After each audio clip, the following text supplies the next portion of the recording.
ओम नमः शिवाय। ओम उमा महेश्वराय नमः। हर हर गंगे। जय श्री कृष्णा। नमस्कार दोस्तों, स्वागत है आप सभी का हमारे YouTube चैनल पर। प्रिय भक्तजनों, आप सभी को गंगा दशहरा की हार्दिक शुभकामनाएं।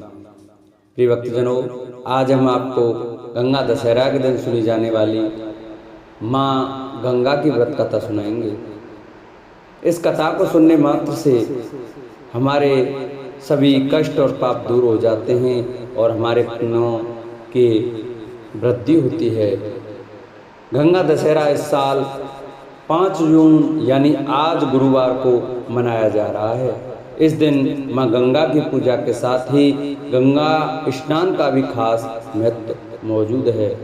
आइए प्रिय भक्तजनों, आपको गंगा दशहरा के दिन सुनी जाने वाली कथा श्रवण कराते हैं। भगवान श्री राम का जन्म अयोध्या के सूर्यवंश में हुआ था।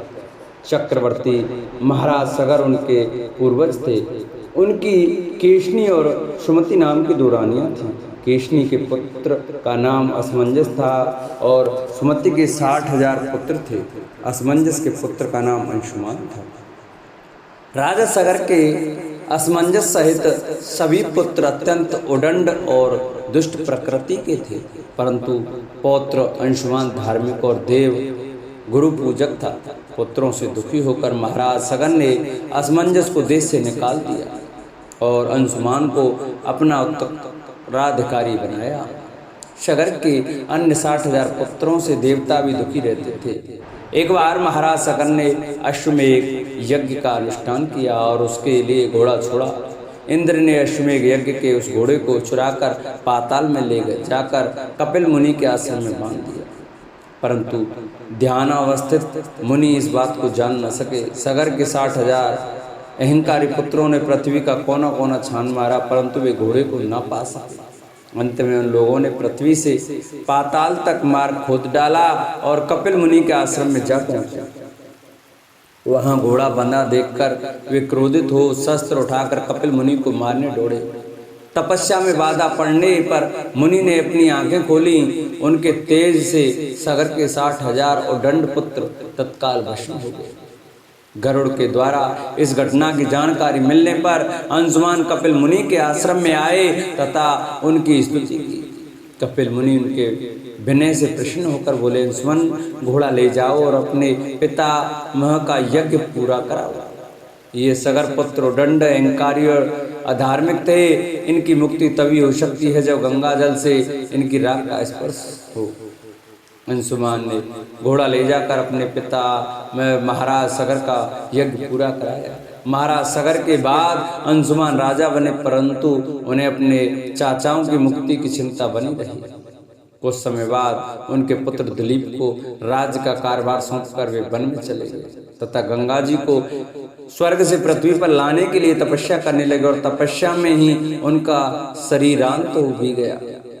परंतु दिलीप ने भी अपने पुत्र भगीरथ को राज्यभार देकर स्वयं पिता के मार्ग का अनुसरण किया। उनकी भी तपस्या में ही शरीरांत हुआ, परंतु वे भी गंगा जी को पृथ्वी पर न ला सके। महाराज दिलीप के बाद भागीरथी ने ब्रह्मा जी की घोर तपस्या की। अंत में 3 पीढ़ियों की इस तपस्या से प्रसन्न हो पितामह ब्रह्मा ने भागीरथ को दर्शन देकर वर मांगने को कहा। भागीरथ ने कहा, है पितामह, मेरे 60,000 पूर्वज कपिल मुनि के शाप से भस्म हो गए हैं। उनकी मुक्ति के लिए आप गंगा जी को पृथ्वी पर भेजने की कृपा करें। ब्रह्मा जी ने कहा, मैं गंगा जी को पृथ्वी लोक पर भेज तो अवश्य दूंगा, परंतु उनके वेग को कौन रोकेगा? इसके लिए तुम्हें देवादिदेव भगवान शंकर की आराधना करनी चाहिए। भागीरथ ने एक पैर पर खड़े होकर भगवान शंकर की आराधना शुरू कर दी। उनकी तपस्या से प्रसन्न होकर भगवान शिव ने गंगा जी को अपने जटाओं में रोक लिया और उसमें से एक जटा को पृथ्वी की ओर छोड़ दिया। इस प्रकार गंगा जी पृथ्वी की ओर चली। अब आगे आगे राजा भागीरथ का रथ और पीछे पीछे गंगा जी थी। मार्ग में जम्बू ऋषि का आश्रम पड़ा। गंगा जी उनके कमंडल दंड आदि बहाते हुए जाने लगी। यह देख ऋषि ने उन्हें पी लिया। कुछ दूर जाने पर भागीरथ ने पीछे मुड़कर देखा तो गंगा जी को न देख वे ऋषि के आश्रम पर आकर उनकी वंदना करने लगे। प्रसन्न हो ऋषि ने अपनी पुत्री बनाकर गंगा जी को दाहिनी कान से निकाल दिया। इसलिए देवी गंगा जानवी नाम से भी जानी जाती हैं। भागीरथ की तपस्या से अवतरित होने के कारण उन्हें भागीरथी भी कहा जाता है। इसके बाद भगवती भागीरथी गंगा जी मार्ग को हरा भरा सस्य श्यामल करते हुए कपिल मुनि के आश्रम में पहुंची, जहाँ महाराज भगीरथ के 60,000 पूर्वज भस्म की ढेरी बनने पड़े थे। गंगा जल के स्पर्श मात्र से वे सभी दिव्य रूप धारी हो दिव्य लोक को चले गए।